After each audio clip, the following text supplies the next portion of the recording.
Capítulo 1 de 2 de Samuel, versículo de número 26. Como estou triste por você, Jonatas, meu irmão. Como eu lhe queria bem. Sua amizade era para mim mais preciosa do que o amor das mulheres. Como estou triste por você ter morrido, meu irmão, meu amigo, cuja amizade era mais preciosa que o amor das mulheres. Deus, dá-nos da tua graça. Me ajuda hoje de manhã. É sempre um desafio novo. Não deixa nunca, Senhor, que eu pare de suar nas mãos, como estou suando agora, diante da imensa responsabilidade de transmitir a Tua palavra ao coração de homens e de mulheres.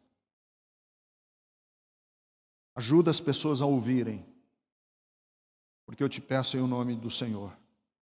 Amém.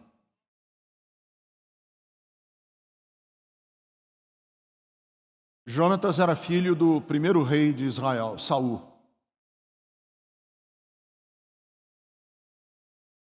Saul enlouqueceu. Enlouqueceu, literalmente. O poder, a riqueza, chegaram ao coração dele, porque a gente só conhece um homem ou uma mulher de verdade nos extremos da vida. A gente só conhece as pessoas de verdade nos grandes extremos da vida. Seja no extremo da miséria, da aflição, a gente conhece as pessoas, ou seja no extremo da riqueza e da fortuna, a gente também conhece as pessoas. Saul foi guindado à posição de rei de Israel, e no extremo do poder e da riqueza, nas benesses do palácio, no serviço da mordomia que o servia, ele enlouqueceu. E ele enlouqueceu numa crise psicótica, paranoica, e concentrou essa neurose e essa loucura paranoica, essa mania de perseguição em Davi. Mas Saul tinha um filho chamado Jonatas, que amou Davi. E Jonatas fez um pacto de aliança, fez um concerto com Davi. E os textos que eu li hoje, resumidamente, depois vocês podem ler com mais calma, a partir do capítulo 15, 16 de 1 de Samuel até o 2 Samuel, nós vamos ver que essa amizade se consolidou, apesar de Jonatas ser filho desse louco, desse maluco, que era Saul. Então a Bíblia contém inúmeras histórias semelhantes a essa que eu acabei de dizer. Porque a Bíblia é um livro que traz histórias de traição e de lealdade.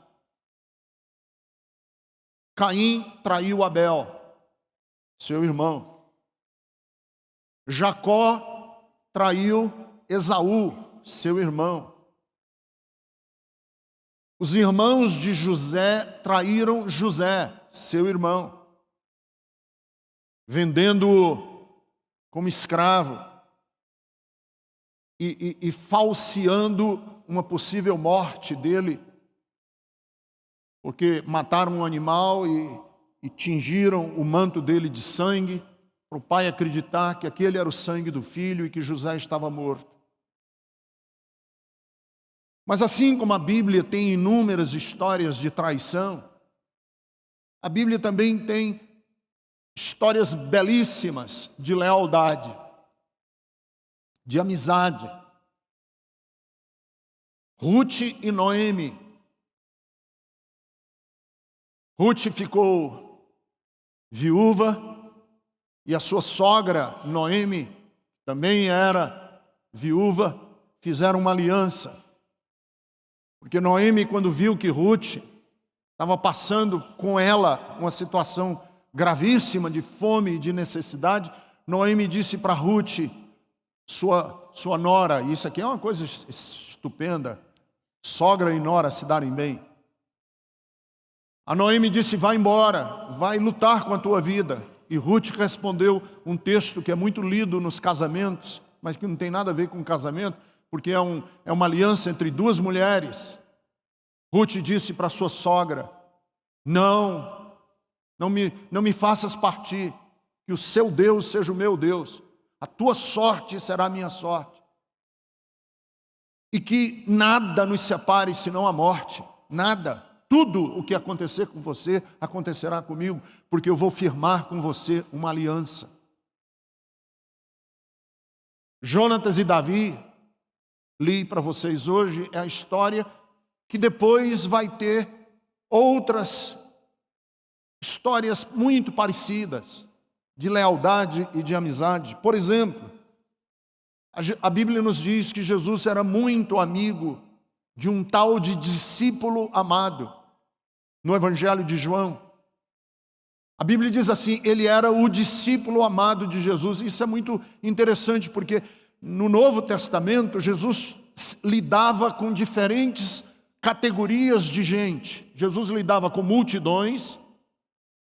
O texto diz que ele lidou com um grupo mais seleto, que eram 70. Ele tinha um grupo menor entre os 70, que a Bíblia chama de os apóstolos, que eram 12. Dentre esses 12, ele tinha um grupo ainda menor, mais restrito de amigos, que era Pedro, Tiago e João, que eram seus amigos mais próximos. E o Evangelho de João diz que havia um homem. E os biblistas acreditam que esse homem, que era muito amigo de Jesus, era o próprio João. Porque o texto não diz claramente em lugar nenhum, mas fica implícito. Porque a Bíblia diz assim, aquele era o discípulo amado. E discípulo amado era chamado de discípulo amado porque ele tinha uma relação de intimidade com Jesus que os outros não tinham.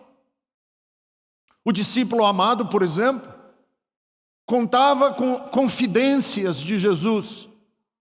Às vezes Jesus queria ficar só e dizia ao discípulo amado, venha comigo. Tanto que no dia em que Jesus celebra a ceia, e ele diz, a mão daquele que vai me trair estará comigo na mesa. E todo mundo ficou se questionando quem é que vai trair Jesus, quem é que vai trair, quem é um dos traidores. O grupo mais íntimo chamou o discípulo amado e diz, pergunta tu a ele, quem é o traidor? E ele vai te dizer, porque você tem, ou tu tens, uma intimidade maior com ele. E o texto diz que reclinando, eu acho isso aqui uma das metáforas mais lindas da Bíblia sobre o amor, sobre intimidade, sobre confidência. O texto diz assim, e reclinando a cabeça sobre o peito de Jesus. E aqui eu faço 1 milhão de ilações. Que esse discípulo amado foi o único homem que se tem notícia que ouviu o coração de Deus bater. Porque foi a única pessoa que a gente sabe que teve a intimidade de colocar a cabeça no peito de Jesus e ouviu o coração dele bater.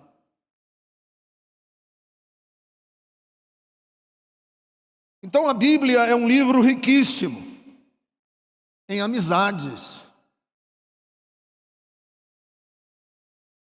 Mas não só a Bíblia. A literatura universal é riquíssima em amizades. Eu estou apaixonado e venho lendo essas 2 últimas semanas, Grande Sertão Veredas, do Guimarães Rosa, talvez um dos maiores autores da literatura brasileira, e eu ainda não tinha lido essa obra. E aí comecei a ler e estou apaixonado por ela, porque tem 2 grandes amigos nessa obra, que é o Riobaldo e o Reinaldo. Riobaldo e o Diadorim. São 2 grandes amigos na narrativa inteira de Grande Sertão Veredas. E tem num determinado ponto do livro que o Diadorim olha para o Riobaldo e diz assim: Riobaldo, nós somos amigos, de destino fiel, amigo. E o Reinaldo respondeu dizendo: Diadorim,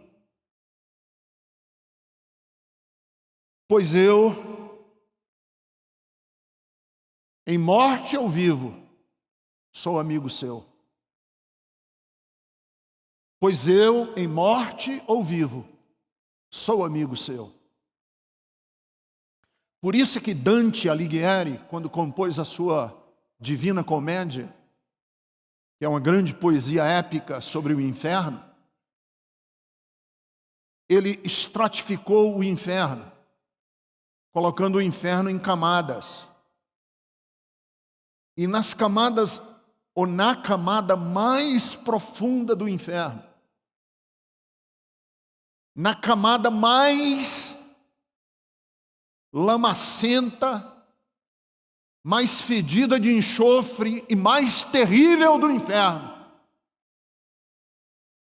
Dante Alighieri colocou os traidores, Brutus, que traiu Júlio César, Judas, que traiu Jesus,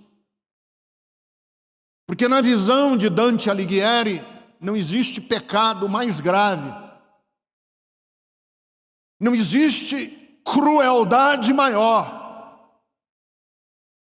Esse é o pecado por excelência que merece o inferno, na visão de Dante Alighieri. Qual é o pecado que por excelência merece o inferno? O da traição. E traição como o oposto, como antônimo de lealdade. Portanto, o texto que nós lemos hoje nos fala de uma virtude que é a virtude de Jonatas e de Davi. A virtude de Jesus com Lázaro.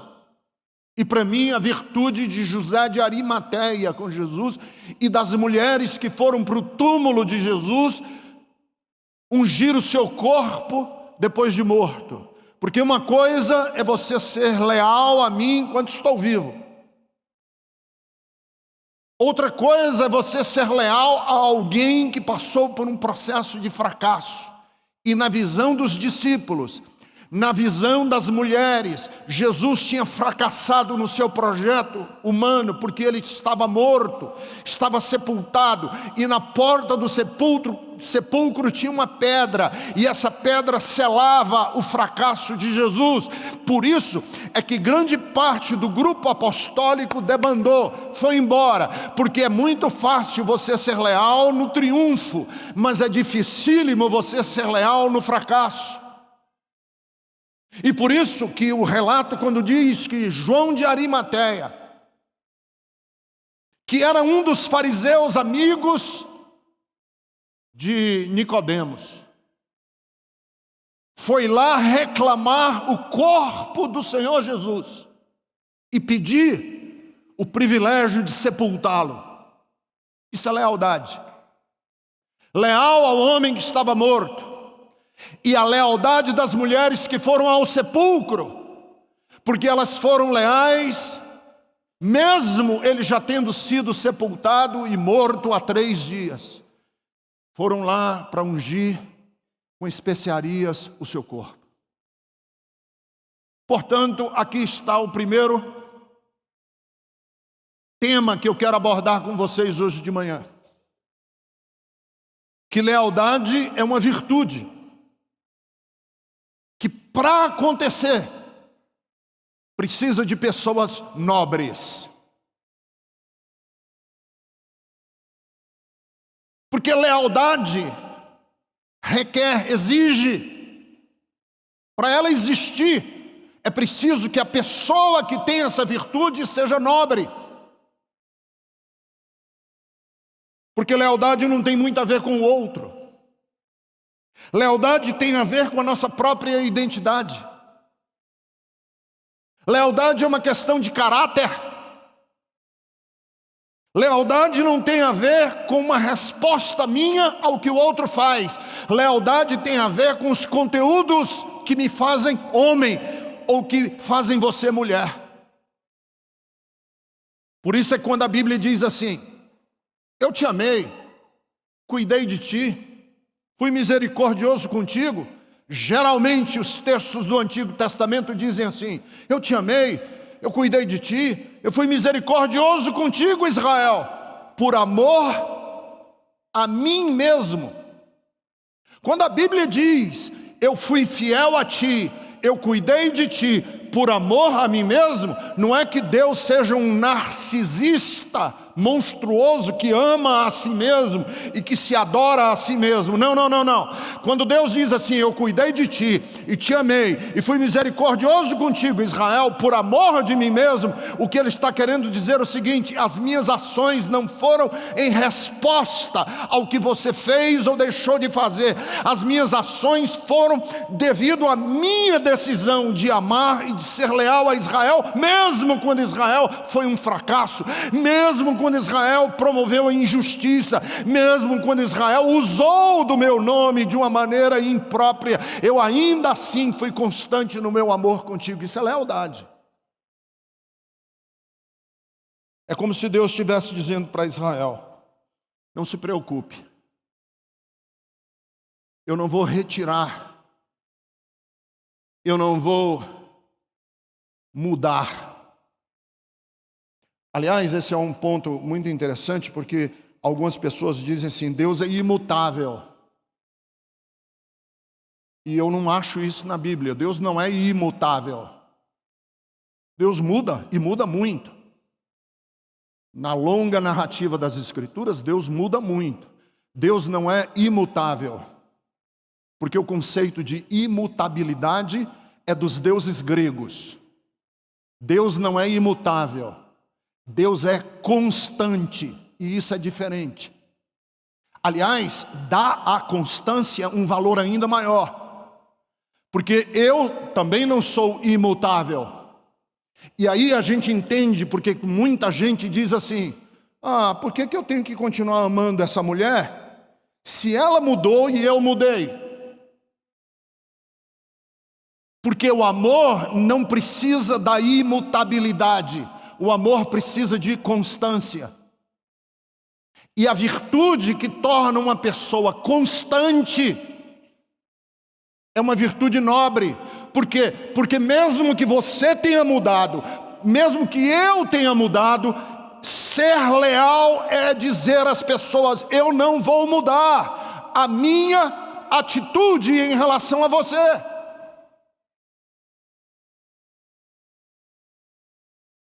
Por isso é que Romanos diz assim, Romanos 3:3, palavras do apóstolo Paulo: que importa se algum deles forem infiéis?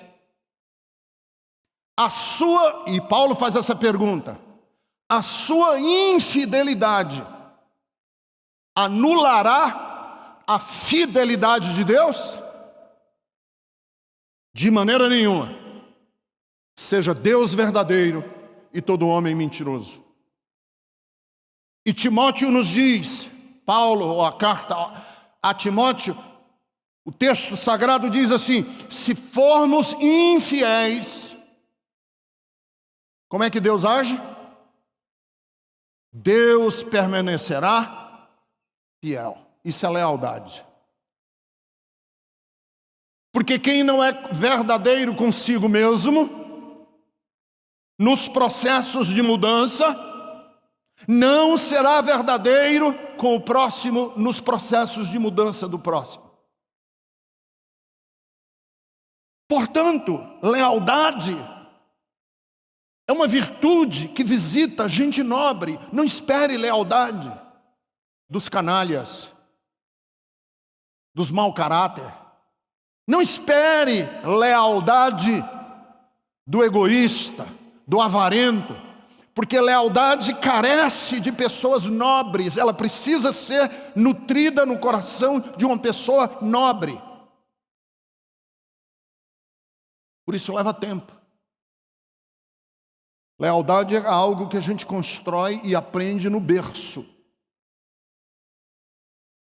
Lealdade é a gente que aprende desde que a gente é criança. Leva muito tempo para se construir uma pessoa leal. Deixa eu só dar um exemplo para vocês de lealdade. Quando eu fazia seminário, juntamente com a Jerusa, minha mulher, nós dois conhecemos uma jovem senhora, enfermeira, que era da nossa igreja, da nossa comunidade de fé lá nos Estados Unidos. Ela era enfermeira. Trabalhava como enfermeira numa unidade de tratamento intensivo, em uma UTI. E nessas idas e vindas da UTI, ela conheceu um homem que estava doente, com câncer terminal, muito solitário,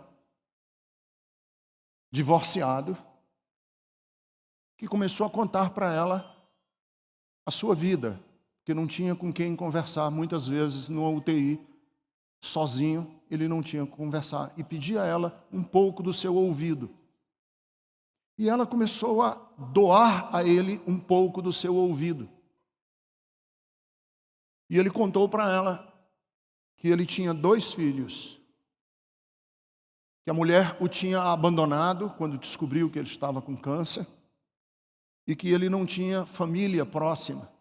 Os familiares que ele tinha eram familiares muito distantes e que também não se preocupavam com a vida dele, e começou a contar o drama, a tragédia dele, que estava ali numa condição desenganada do médico. Ele ia morrer. E um dia, a Ingrid chamou, ela chamava-se Ingrid, ela chamou a minha Jerusa para nos comunicar que ela tinha casado com esse homem. Eu me casei com ele. E eu e a Jerusa ficamos intrigados. Mas como que você casou com um homem que não vai sair da UTI, ele vai morrer? Ela disse, eu casei com ele porque eu conversei com um advogado que na morte dele, as crianças sendo rejeitadas pela família iriam para um abrigo estadual. E para que essas 2 crianças não fossem para um abrigo estadual, eu me tornei mãe legítima dessas 2 crianças, porque eu quero cuidar delas quando ele morrer. E quando ela me contou essa história, nos contou, eu estava diante de um exemplo claro, concreto, encarnado, de uma pessoa que disse para Davi, olha, eu vou ser leal a você. Meu pai está querendo caçar você. Meu pai quer matar você. Mas eu vou ser leal a você. E vou ser leal a essa nossa relação. Seja o que for, eu serei leal nessa relação. Porque lealdade é a segunda coisa que eu quero dizer na história de Jonatas e Davi. É algo que depende muito de como que você encara os seus compromissos. De que maneira você encara os seus compromissos humanos. Eu gosto dessa tradição brasileira, dessa tradição nordestina, gaúcha, muito isso no Nordeste, Quando a gente era pequeno, que queria dizer uma coisa para outra, a gente dizia assim, palavra de honra. Aí o outro dizia, palavra de honra. E lá no Rio Grande do Sul, eles dizem assim, pelo fio do bigode. Nem sei por que fio de bigode tem algum valor. Sim, pelo fio do bigode. A minha palavra, aquilo que a gente acertou entre nós, deve valer mais do que qualquer circunstância. Porque eu levo a sério aquilo que eu digo. Posso muitas vezes não conseguir, por uma circunstância ou outra. Mas o outro vai saber que se eu não conseguir é porque eu não pude, porque eu tenho limites. Mas aquilo que eu empenhei como palavra tem peso. E vejam que Davi está dependendo do peso da palavra de Jonatas, porque se Jonatas não sustenta aquilo que firmou, ele morre. O pai está caçando e ele é o rei. A sorte, a vida dele depende da vida dessa pessoa. Nessas minhas curiosidades, eu me interessei de estudar e ler a vida de Júlio César. Porque eu sou fascinado com essas pessoas que marcam a história. E Júlio César foi um cara que marcou a história. Ele foi imperador de Roma, mas ele foi um cara que marcou a história de uma maneira que vocês aqui têm ideia. Júlio César foi um cara tão importante na história de Roma que outros imperadores depois dele queriam também se chamar César. Era como se todo presidente da República do Brasil quisesse se chamar Lula. Ou Kubitschek.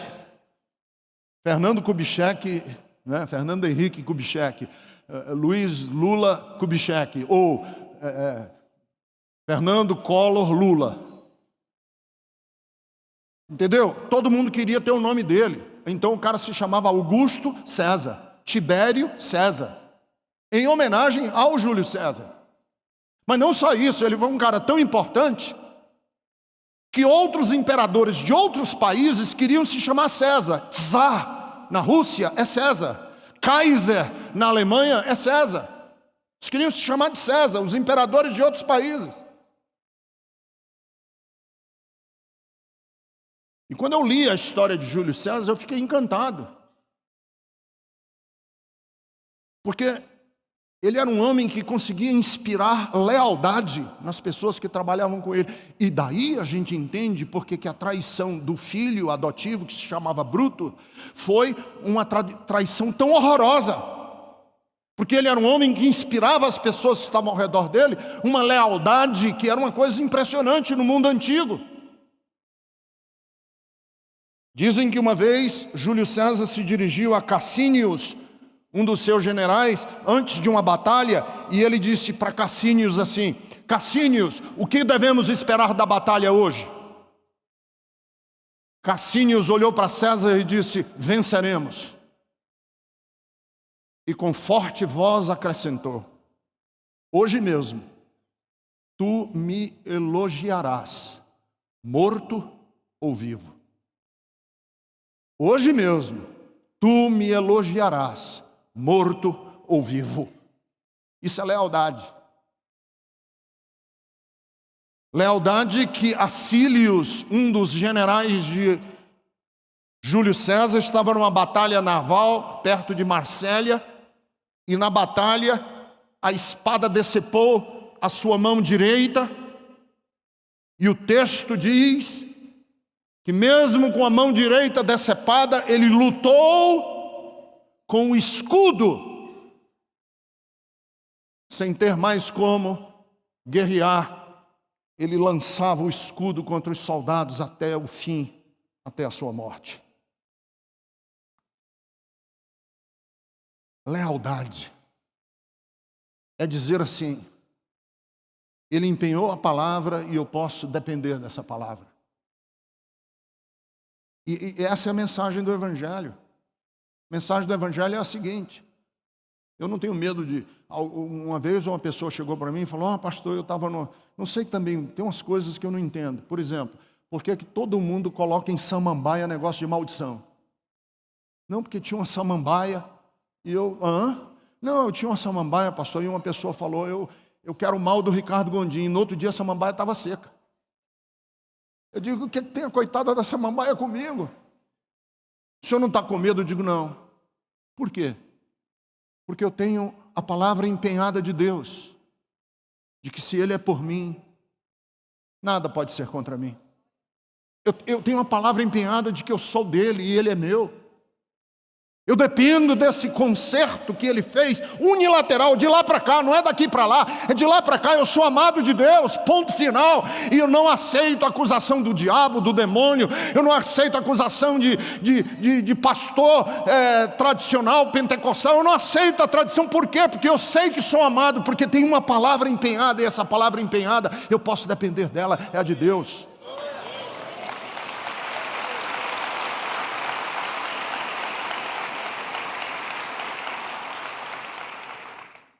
Mas lealdade tem a ver com o valor que eu considero o outro. O Milton Nascimento tem uma música que todo mundo canta em formatura, né? Amigo é coisa para guardar do lado esquerdo do peito. Uma pessoa desleal é uma pessoa que tem pouca consideração pelo outro. Veja, o leal tem que ser nobre. O leal tem que saber o valor das suas alianças, e o leal tem que reconhecer o valor do outro. Amigo é coisa sagrada.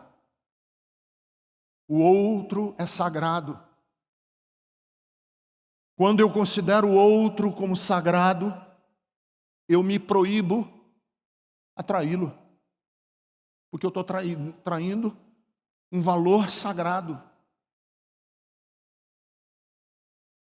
Provérbios 27:10 tem um texto muito interessante. E eu queria que você repetisse comigo. Diga assim: melhor o vizinho próximo que o amigo distante. Pense nesse versículo. Eu vou contar aqui nas minhas mãos para você pensar. Eu vou dizer de novo. Melhor o vizinho próximo do que o amigo distante. Agora pense, eu vou dar 10 segundos para você pensar.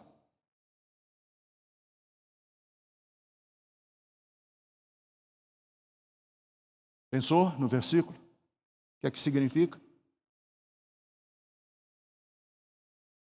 Deixa eu dar um exemplo para vocês do que é que esse versículo significa. Quando eu passei por um linchamento na internet, quem aqui não sabe, eu passei por um verdadeiro linchamento na internet. As pessoas começaram a postar coisas na internet que não tinha nada a ver, do tipo, o Ricardo agora é ateu, é apóstata, o Ricardo não... Disseram tudo de mim. Um monte de coisa que eu não posso nem dizer do público. Às vezes eu escrevia uma coisa e vinha muito lá do Ceará, minha terra. Grande maioria vinha do Ceará. E foi uma safadeza, eu acredito, orquestrada, para acabar comigo e destruir comigo. E eu não preciso dizer para vocês, depois vocês perguntam para minha mulher, o tamanho da depressão que eu entrei. Eu queria ir embora para o Cazaquistão. Eu queria ir embora, eu queria sumir, eu queria desaparecer, eu não queria mais ter nada com ninguém.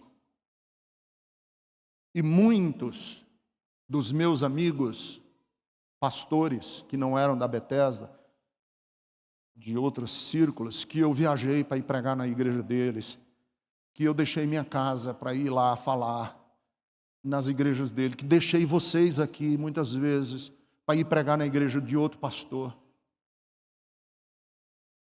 Mantiveram um silêncio constrangido ao meu respeito. Eles não falavam nada, mas também não se pronunciavam, porque se pronunciasse alguma coisa a meu respeito, eles levavam chumbo. Então, calado. Para não levar chumbo em nome do Ricardo, calados.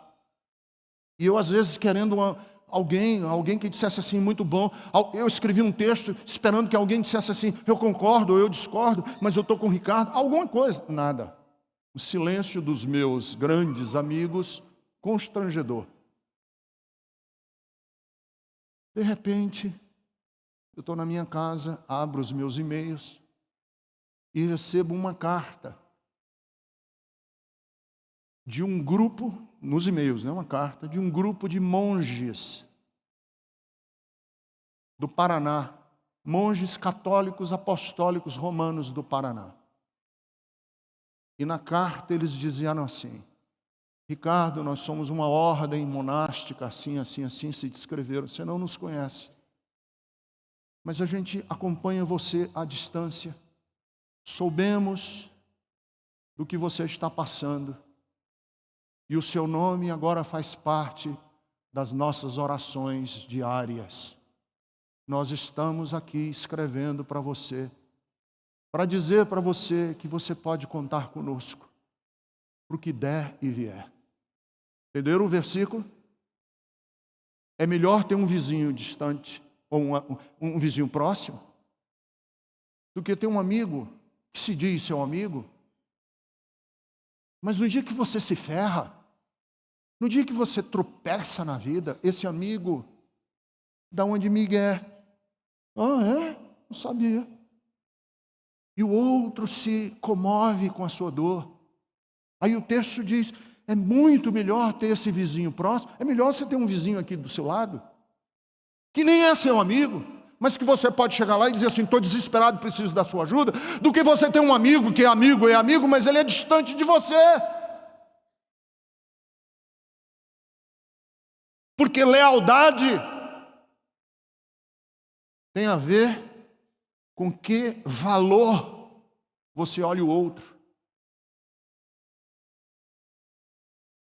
Por isso que amigo é coisa que a gente guarda do lado esquerdo do peito. E eu vou terminar dizendo assim, lealdade está intimamente ligada à nossa capacidade de nos doarmos. Ela está intimamente ligada à nossa capacidade da gente se doar. Eu li para vocês aqui, eu quero ler de novo. O texto que diz assim.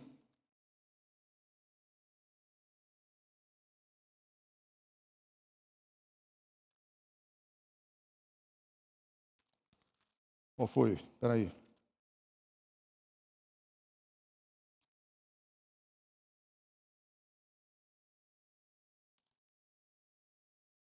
Jonatas doou a Davi seu manto, seu escudo, sua espada. Isso aqui não é um cara que chegou e disse assim, não, cara, deixa eu te dar aqui para um soldado, para um guerreiro do mundo antigo, você tirar o manto, tirar o escudo, tirar a espada e entregar para o outro. Você sabe o que significa isso? Eu não estou te dando nada, eu estou me doando a você. Eu não estou lhe dando nada, eu estou me entregando a você. Lealdade é quando a gente não dá ao outro. Lealdade é dom de si.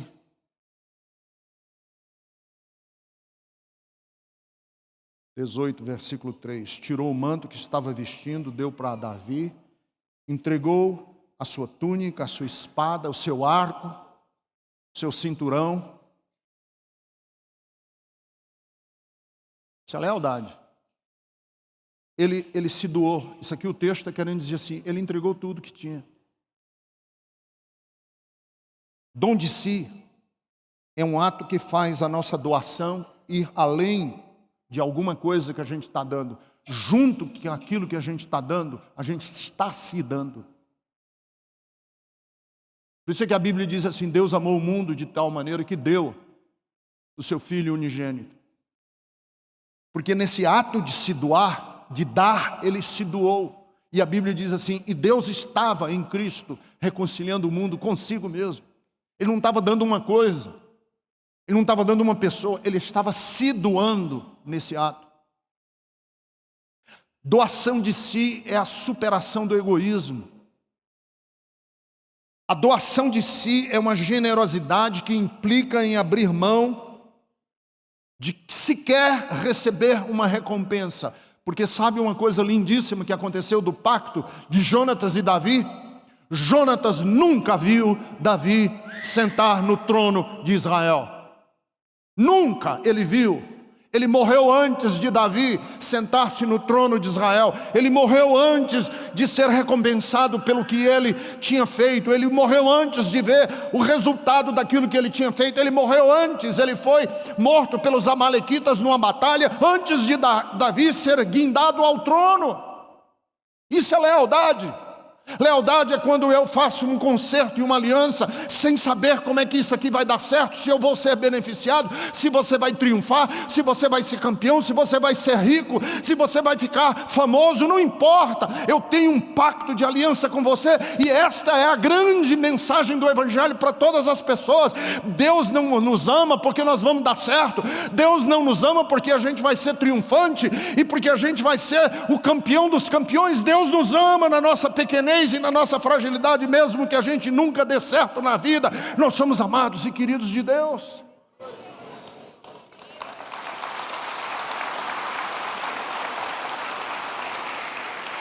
A minha pergunta para você hoje é: você entende o valor da lealdade? Sabe por quê? Porque hoje a gente sai dos nossos compromissos. Cara, uma das coisas, o pastor Mário estava chamando para a classe de novos membros aqui da Bethesda. Nós temos uma classe para novos membros, pessoas que querem ser da Bethesda, para que as pessoas não venham tempestivamente. Você nos conhecer todos os pastores da Bethesda, a gente conhecer você. Você não chegar aqui e ser membro assim. E nós fazemos uma classe que demora 1 mês, 2 meses, 2 meses. Demora 2 meses. A gente recebe as pessoas aqui. E você sabe de uma coisa? Mais da metade das pessoas que fazem a classe dos novos membros não ficam aqui 4 meses depois. Eu não entendo. Eu não entendo. E ontem a Jerusa falou uma coisa que eu acho importantíssima, é que as pessoas hoje não têm lealdade, por exemplo, com a sua comunidade de fé. A pessoa sai de uma igreja para outra, era mais perto lá de casa, sabia? Aí eu fico pensando, igreja não é quitanda. Igreja não é padaria, que você sai daqui e vai para ali, porque ali o pão está mais barato, ou está mais fresquinho. Igreja é um lugar onde você cria laços de lealdade com a sua instituição, a sua comunidade de fé, e uns com os outros. Por isso que hoje as pessoas não têm lealdade. Casou. 3 meses depois, eu não sei, sabe, pastor, eu tô assim, achando que não vai dar certo. Ela mudou muito. Eu digo, 3 meses? Ela já não é mais a mesma. Claro, não pode ser. Agora você está acordando com ela, lá no Ceará chama de mingau de alma, ou a babinha branca que fica caindo aqui quando a gente acorda de manhã. Agora você vê a sua mulher com um mingau de alma aqui no canto da boca. Claro. Agora ela, sem querer, soltou um pum na sua frente. Sério. É intimidade. Não, ela mudou muito. Claro que ela mudou. É a primeira pessoa que você vê todos os dias de manhã e a última que você vê todos os dias antes de dormir. Mas antes. Não, eu também mudei muito, pastor. Claro, mas antes. Eu não quero que você seja imutável. Quando eu digo que Deus não é imutável, é porque até o conceito de misericórdia requer que você mude. Quem é imutável não pode ter misericórdia. Misericórdia impõe mudança. Eu mudei a minha atitude. Misericórdia é voltar o coração para o miserável e mudar a sentença, mudar as coisas. Eu quero ser constante. Aprender a ser constante. Os meus compromissos não são de moleque. Os meus compromissos não são de menino que não sustenta em pé o que acabou de dizer sentado. Seja esse tipo de homem, peça isso a Deus, porque essa é a virtude de Deus, essa é a virtude de Jesus, essa é a virtude dos nobres.